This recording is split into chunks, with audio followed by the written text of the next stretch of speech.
Welcome back. મહત્વપૂર્ણ સમાચાર. ગાંધીનગરના 7 ગામના ખેડૂતો અને સ્થાનિકોએ હોબાળો મચાવ્યો.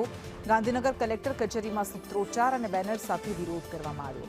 ગાંધીનગરમાં ગયેલી જમીન સામે યોગ્ય વળતર આપવામાં આવે તેવી તેમની માંગ છે.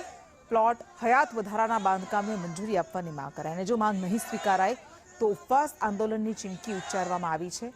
ધોળાકુવા, ઇન્દ્રોડા સહિત 7 ગામના સ્થાનિકો વિરોધ નોંધાવી રહ્યા છે. ગાંધીનગરના અંદર 7 ગામે જમીન ગુમાયેલી છે. મહામૂલી જમીન 10 પૈસાના ભાવેથી 25 પૈસાના ભાવથી જમીન આપેલી છે અને આજે અમારે 63 વર્ષથી અમારા મુદ્દાઓ છે. તો અમારી જે માગણી સંતોષાતી નહીં. દરેક જગ્યાએ રજૂઆત કરી, સીએમ સુધી, સરકાર સુધી, પણ ત્યાં સુધી અમારી કોઈ રજૂઆતો ધ્યાનમાં લેવાતી નથી, કાં તો હમણાં અપાતી નથી. જમીન 100 વીઘા જમીન જેલી 7 ગામોની, એટલે પછી અમે ગામના સ્થાનિકો જ્યાં જઈએ એટલે અમારી એવી માગણી છે કે તમે દમણ બોરીજમાં નહીં લાવવું, પંચગામમાં નહીં લાવવું, એવી અમારી માગણી છે. અમારા 5 છોકરા હોય તો તમે એક ઘર આપો તો 5 છોકરા એક ઘરમાં કેમ કરી રહી હતા.